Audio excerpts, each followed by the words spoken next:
दो मार्ग हैं इस खोज के। एक भक्त का मार्ग है, एक ज्ञान का मार्ग है।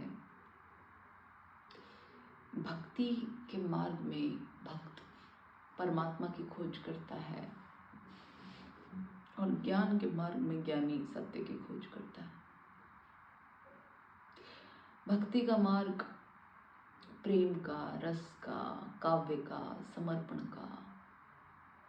ज्ञान का मार्ग जिज्ञासा का, अनुशासन का, तप का, संकल्प का, चेष्टा का। भक्त कहता है बस परमात्मा ही है, ज्ञानी कहता है बस आत्मा ही है।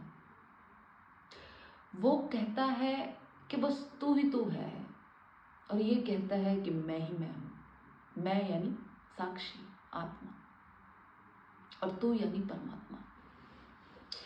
लेकिन तुम देखो, दोनों ही स्थितियों में एक ही बच जाता है।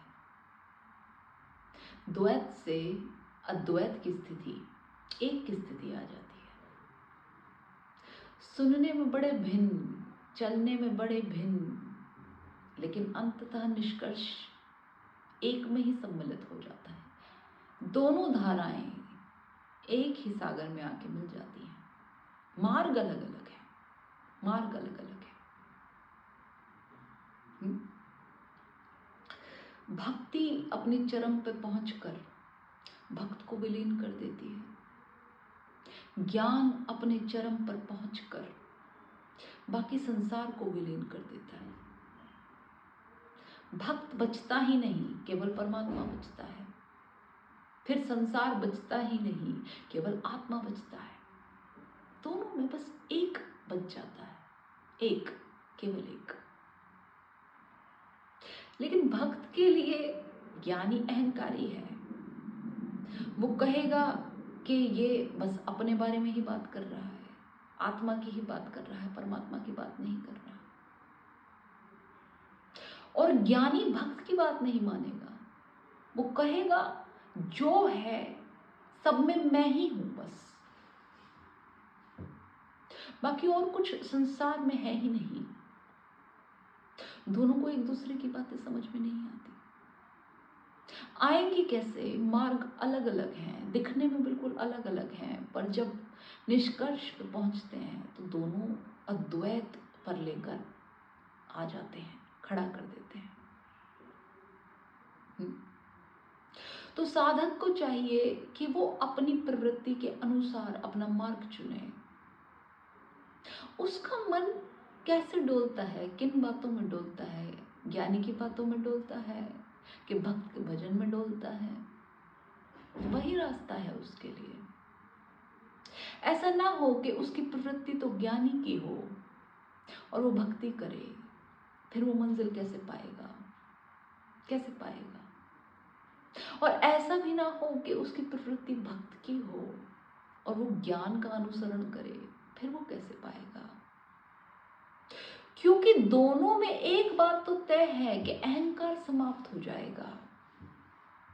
लेकिन अगर उल्टी चेष्टा की, अपनी प्रवृत्ति के अनुसार चेष्टा नहीं की, फिर वो ना हो पाएगा, फिर वो समझ ही ना आएगी बात।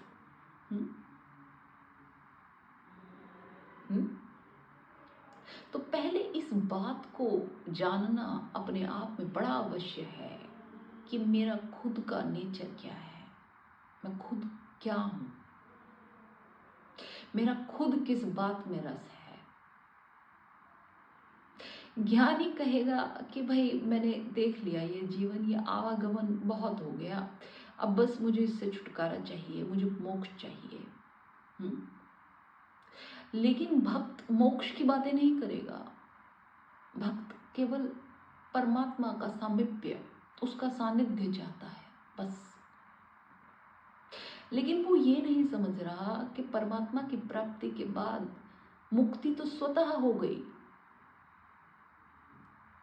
तभी मैंने कहा बस कहने का भेद है, कहने का भेद है।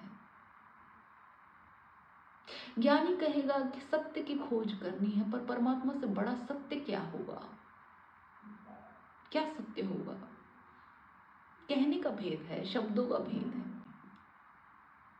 इन शब्दों की वजह से बड़े द्वैत निर्मित हुए हैं, लेकिन अद्वैत तो निशब्द है। चाहे आत्मा हो, चाहे परमात्मा हो, चाहे साक्षी हो, कुछ भी हो, सत्य हो, सब एक ही बात है। एक आकार में है, दूसरा निराकार में है, पर निराकार भी आकार का है और आकार भी निराकार का है।